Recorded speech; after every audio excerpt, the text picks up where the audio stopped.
In this episode, we talk about India's growth in the bioeconomy sector. We also talk about the demand for the restoration of Jammu and Kashmir's statehood. But first, we talk about the Waqf Bill. Hi, I'm Ichha Sharma, and you're listening to Three Things, the Indian Express news show.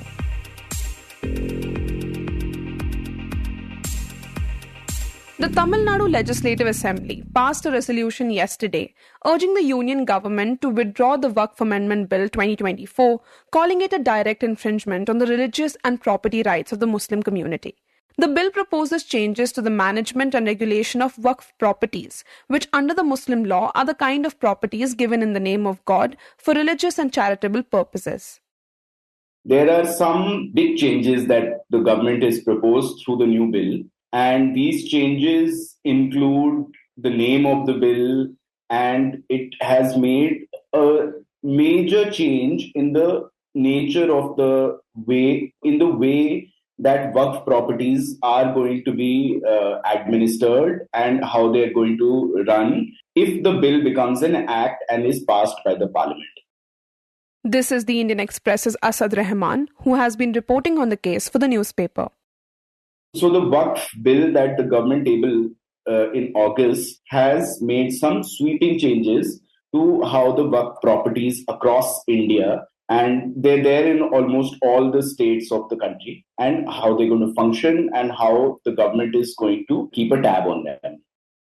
Chief Minister M.K. Stalin, while moving the resolution, accused the BJP-led central government of systematic discrimination against minorities and non-BJP-ruled states.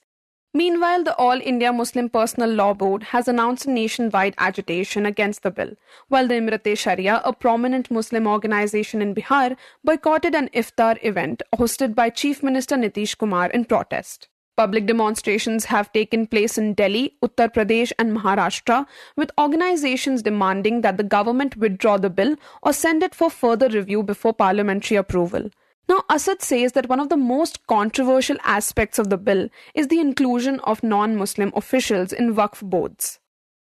So far, all the Waqf boards and the Central Waqf Council used to have only people from the Muslim community.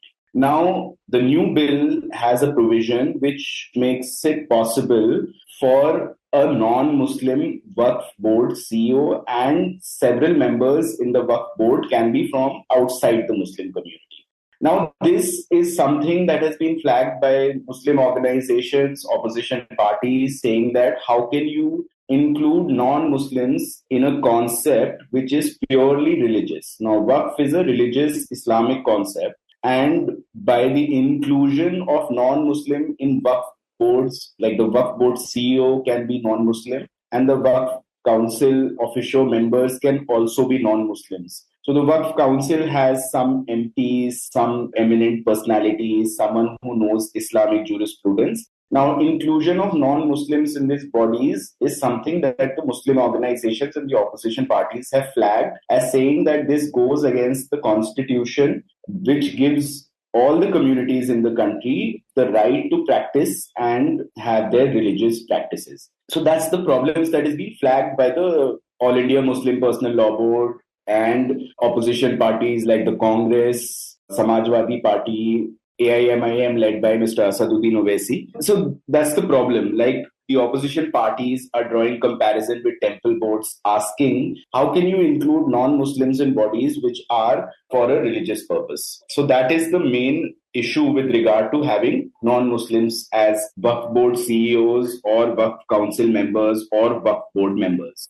So that is the issue that has been flagged by the opposition parties as well as Muslim bodies across the country. Right, and you also highlight in your story that this bill shifts the power to decide Waqf property disputes from the Waqf tribunal to a state government officer. So how will this impact property rights and ownership disputes? So this is one of the bigger concerns with the Waqf Bill that opposition parties, Muslim organizations have raised, saying that if you are going to make, say, state government official or a central government official as the deciding power or the arbiter in cases where there is a dispute with a Waqf property. So, going through data of Waqf properties across the countries, the highest number of disputes that Waqf properties have is with government bodies. Say, for example, the Delhi Development Authority. The Delhi Waqf Board has several properties which it claims are theirs, and then the DDA, on the other hand, claims that the properties are there. So now the issue with this that Muslim scholars and others have raised is that when you make a state government official or a government official or a district collector as the deciding arbiter in these cases, then it will go in favor of the government. Now, in order to understand how this used to happen earlier, there used to be a Waqf tribunal in all the states, and that used to have like members from different fields and used to have representation from within the community. And it used to decide whether a Waqf property is a Waqf property or is it a government property. Now, with the power of the tribunal being taken away, this power is being given to a government official. And the critique of this is that when a government official is going to decide a dispute, it will, in most cases, go in favor of the government. Because at the end of the day, an officer of the state government or the central government reports eventually to the government. So that is one of the main concerns that political parties, Muslim organizations have with this new bill. And Asad, you also speak of the concept of Waqf by user, which has been removed in this bill. So can you explain what this means and why is it seen as problematic? So Waqf by user concept is something that, like, if a property is being used for religious purposes, charitable purposes, say for example, there is a graveyard or there is a madrasa, which is a school for education, then that property continues to be a Waqf property by just the nature of the property. So if a mosque or a graveyard is being used as a mosque or a graveyard, that becomes a Waqf, and that is because it is being used as a Waqf property. Now, if the government or this bill removes this section or this provision, then that means that it is going to open up a lot of cases for disputes. So the fear among the Muslim community or the Muslim scholars or opposition parties that are against this bill is that it will open a whole bunch of disputes that Waqf properties, because their nature and the concept of Waqf by user will be removed, they will be open to legal challenges in courts, in tribunal, or like I just said, that like a state government official or a central government official is going to decide this. So it's going to open a lot of disputes.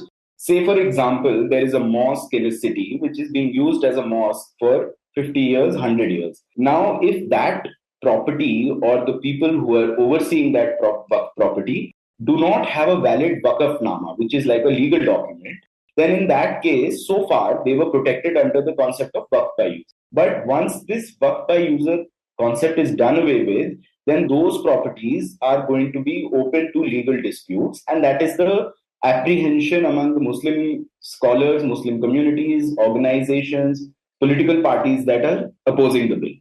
Right, and the bill also mandates the registration of all Waqf properties in a central database. So what challenges do Waqf institutions face in complying with this? And also, are there any risks if they fail to register? This is something that the Joint Committee of Parliament has given an extension for. So initially in the bill, the deadline for registration of Waqf properties was 6 months on a central database.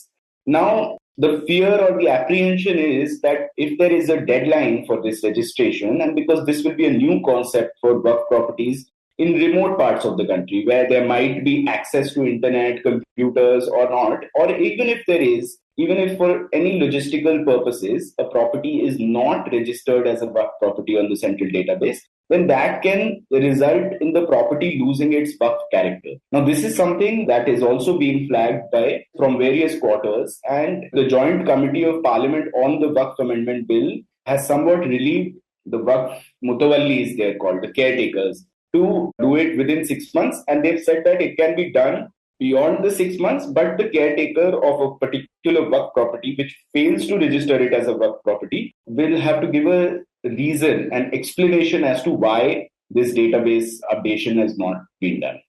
And Asad, earlier decisions by the Waqf Tribunal were final, but now they can be challenged in the High Court. So how does this change the legal recourse for Waqf disputes? So say a tribunal there's a case goes on and a Waqf property dispute is decided by a tribunal. So far the decision of the tribunal used to be final, but now that the government is giving the power to private parties or whichever organization is in a dispute with a Waqf property to go to the High Court. Now, this will result in more cases, and it will also mean that these cases will be heard in the High Court, and meanwhile, the administration of the Waqf property will be somewhat in between. Like, it will not be a Waqf property, it will be a disputed site, resulting in more and more disputes with regard to Waqf properties across the country. See, Waqf properties are so far almost an internal matter for the Muslim community. Now, this bill is opening up the ambit of the Waqf properties beyond what it was already. So it is going to have greater interference from the government, from people who want to challenge properties, saying that an X property is not belonging to the Waqf board, but it belongs to, say, a state government or a government body. So in that case, I think there will be more and more disputes, and how those disputes are going to be decided is through a state government official. So that is also a problem that these stakeholders have so far raised. And we saw that during the Joint Committee of Parliament and its proceedings, most of the stakeholders that came to speak about the Waqf Bill said that these issues are something that could prove to be detrimental to the character assertion of a specific Waqf property. And now many in the opposition have stated that the bill could weaken the autonomy of Waqf boards and lead to state interference. So what are the potential implications for religious institutions? More interference from the government is one of the things. More interference, more disputes, more legal cases of Waqf properties going to courts. Then say there is a government body like a DDA which can go and claim that any Waqf property in, for example, Delhi belongs to the Delhi Development Authority, and then the case will go on, and then while it is decided, the Waqf property will cease to be a Waqf property. And that is what the issue is, that while the dispute is ongoing, the Waqf property will stop to exist as a Waqf property, and it will go to the government bodies. And lastly, Asad, what are the next steps for the bill in the parliament? Are there any possibilities for any amendments still? No, the possibility of any other amendments is gone, because the Joint Committee of Parliament that presided over this bill had proposed 14 amendments. All the 14 amendments were supported by NDA members and were opposed by the opposition. The amendments have been cleared by the cabinet, and the bill is likely to be tabled in the Lok Sabha for passing either during this session, but there's no clarity on that from the government side, whether it is going to be brought up for passing during this ongoing session of the parliament or the next session, or when that happens. There's still no clarity, but there is a possibility that it might happen in the next 1 week or so, or it might be pushed to the next session of the parliament.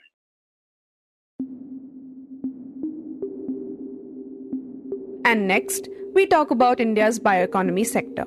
The Department of Biotechnology recently released the India Bioeconomy Report, which talked about the growth in India's bioeconomy sector.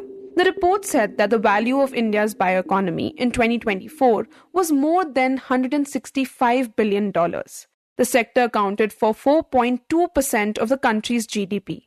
According to the report's estimation, the sector has massive growth potential and can reach up to $300 billion by 2030 and to $1 trillion by 2047. In this segment, my colleague Niharika Nanda talks to the Indian Express's Amitabh Sinha, who explains what bioeconomy is and how it contributes to the growth of the country. Amitabh, to begin with, can you tell us what is bioeconomy? Right. So bioeconomy is just a name that is given to all sorts of production processes in which bioresources are used either as a raw input or as something that facilitates a process. So basically, it's not something which is completely new. So, for example, all of us are familiar with the process in our homes when we are converting, say, milk to curd. Now, that is a bio process. Now, that's facilitated by a certain microorganism, right? That's a natural process.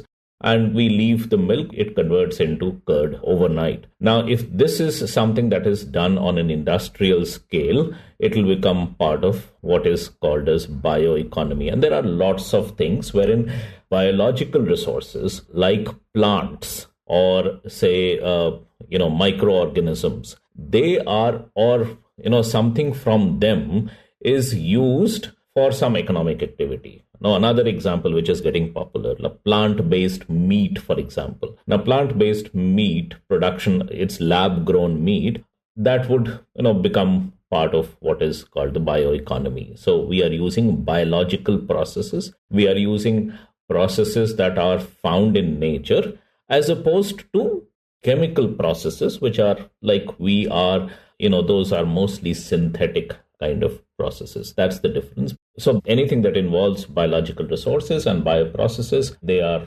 categorized as bioeconomy. Right. And in your story, you mentioned that bioresources have been used in pharma, medicine, and in agriculture in the form of vaccines, fertilizers, and a lot more. But how is their use expanding now? So, as I said, this is not new. Bioeconomy itself is not new.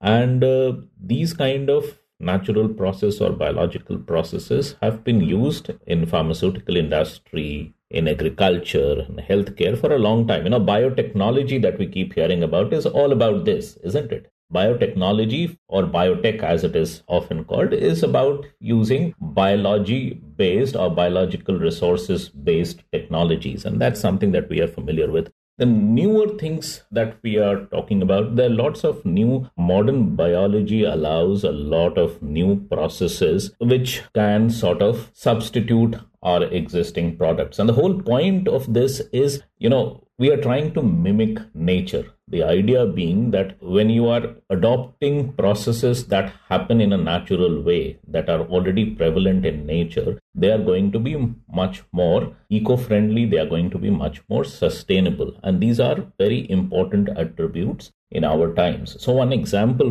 can be the use of plastics, which is, all pervasive now. We use plastics for all sorts of things. Now, while it is very, very convenient, we know the problems with plastics. They don't degrade very well, and therefore they cause huge amount of pollution. Plastic is a big, big problem now. Now, the alternative to that is what are known as, bioplastics. So these bioplastics come from, the raw material is some kinds of crops, very specific crops, and they are, manufactured from these kind of crops. Corn is one of the, ingredients that goes into making a different kind of bioplastic. But in addition, they are biodegradable. They don't cause the same amount of, pollution that plastics have. So bioplastics can be a very good alternative that ways. Similarly, there are lots of other things. Biofuels have been used, again, from corn, from sugarcane. We use what is known as ethanol, and that ethanol is now blended with petrol or diesel, and that becomes biofuel. Again, since it comes from plants, it doesn't cause pollution, it doesn't lead to CO2 emissions. It's renewable, it can be grown. Your corn can be reproduced, it's relatively cheaper. Also, these things can be locally produced. You don't have to get it from outside, get it from other countries. So these are some of the things because of which, the bio alternatives are being promoted, are being pushed in certain sectors. Right. And very recently, the Department of Biotechnology released the Bioeconomy Report for 2024. So can you tell us what were the highlights of this report? So this bioeconomy report, this is an annual report. It comes out every year. And what it does is it tries to assess the size of the market. It also tries to see what is happening in the bioeconomy sector, how many companies are coming in, what is being produced, the production of which sectors are, seeing a growth, which are not seeing a growth, what are the employment opportunities. So basically, it's a sector assessment report. And this comes out every year. What has come out this year is the Bioeconomy Report 2025, which talks about the year 2024. And it reports the fact that, the value of India's bioeconomy has been growing consistently. And last year, 2024, it grew by about 10%. And now India's bioeconomy is now valued at about $165 billion, which is about 4% of the total GDP. And then it lists, different areas in which growth has happened, which are the important areas, which are the areas in which very promising growth has been seen, and those kind of things it reports. But basically, it just captures what is happening in India's bioeconomy. And according to the report, in all of India, there are certain regions that have performed much better than the rest as far as the bioeconomy sector is concerned. So, can you tell us why is that the case? So, biological resources are available everywhere. Microorganisms would be available everywhere. Plants are available everywhere. But to be able to, they're not used just like that. So they have to be used. So certain processes in industry, for example, we use chemicals to facilitate those processes. Some of them, not all, some of them can be facilitated through these bioresources as well. For that, you have to have an industrial base. So what happens is, if you look at the spread of India's bioeconomy, it follows the usual pattern. The West and the South have done far better than the North and the East. North is also doing decent, and the East is not doing that well. Now, this is more or less in sync with your industrial capacity as well. Most of your manufacturing, most of your industries are based in West and South, a little bit in North, and very little in the East and Northeast of the country. So it's not very surprising that ways that, this is the regional spread. So, together West and the western part and the southern part together would probably account for almost 80% of India's bioeconomy, and some of it, about 11 or 12%, is north, and then the rest of it in east and northeast. So that's the spread. It's not very surprising. It just follows the usual pattern of where your industries are, and this is where your bio industries are also likely to be in. So that's how, there's nothing surprising about it that way. And Amitabh, seeing the potential that this field holds, the government initiated the Bio E3 policy last year. So can you tell us what that is exactly?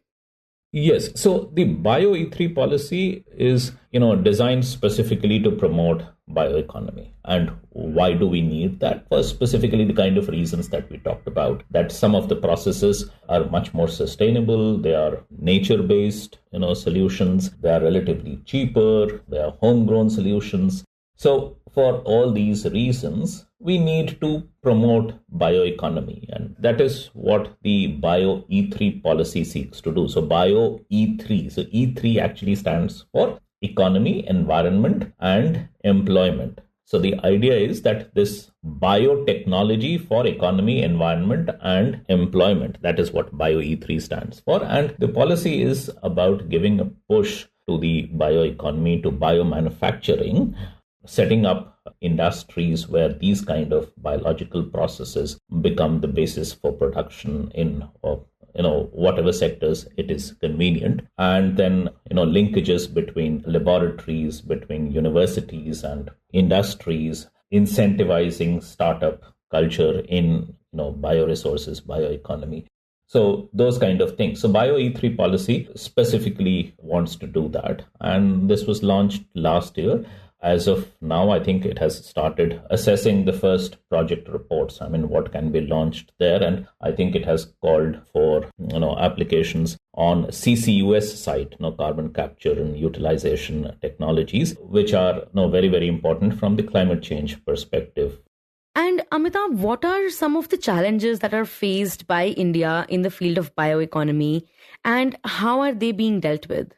So in the biotechnology sector, we have fairly well advanced capabilities, both in agriculture, in pharmaceuticals, both the industry as well as in research. We have fairly well advanced sort of capabilities. What we do not have in adequate amount is in certain other areas, we do not have the capacities to scale up. So that scale up needs to be done, wherein it becomes commercially viable products. That is one of the areas that has to be pushed. The other one, of course, is the linkages between research and universities and startups and industry. Those kind of linkages are not very well defined. They're not very strong. So those kind of things have to be done so that a product that is viable in a research laboratory, that has to be scaled up and made viable at the commercial scale as well, which can be produced on a mass scale and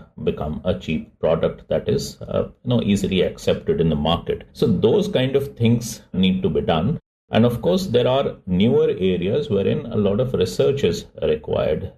Carbon capture, we just talked about, is one of the areas where more research needs to be done. There are lots of other areas also in which biotech research needs, especially in medical and pharmaceutical side, in the healthcare side. There are lots of research that needs to be done for, say, newer medicines, biomedicines. That has to happen for newer vaccines, things like, lab-grown meat. Then another potential area is lab-grown organs, for example. But these are potential areas in which biotechnology is developing, and therefore a fresh impetus needs to be provided, new incentives need to be provided for research, for industry, and that's why this policies seeks to do all that.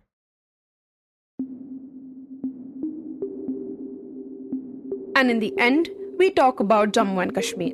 3 separate private member bills have been introduced in the Jammu and Kashmir Legislative Assembly seeking the restoration of statehood to the region. 2 of these bills have been proposed by National Conference legislators, while the third has been introduced by an independent legislator from South Kashmir.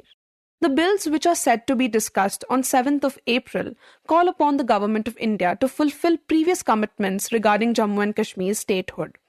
According to the Indian Express's Basharat Masood's report, the bill introduced by Kaisar Jamshed Lone, a National Conference legislator from Lolab, states, quote, "The House resolves that statehood be restored immediately as promised by the central government in the Parliament of India."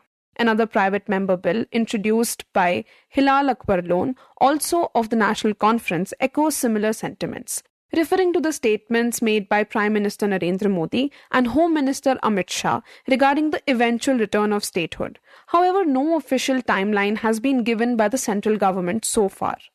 A third bill introduced by Shabbir Ahmed Kulle, an independent legislator representing Shopian, states, quote, "This House stands united in its demand for the full restoration of statehood to Jammu and Kashmir and urges the Government of India to take immediate steps to fulfill this long-standing promise."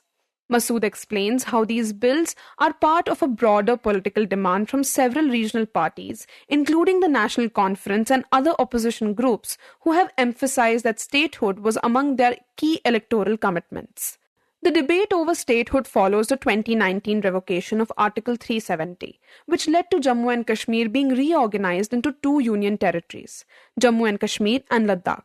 While the government has maintained that statehood will be restored at an appropriate time, opposition parties have called for a clear timeline and legislative action to return Jammu and Kashmir to its previous status. The central government has focused on development initiatives and security measures in the region, stating that governance and law enforcement have improved since the reorganization. You were listening to 3 Things by the Indian Express. Today's show was edited and mixed by Sureah Pawar and produced by Niharika, Nanda and me, Ichha Sharma. If you like the show, do subscribe to us wherever you get your podcasts. You can also recommend it to someone you think may like it, with a friend or in your family. This is the best way for people to get to know about us. You can also tweet us at Express Audio or write to us at podcast@indianexpress.com.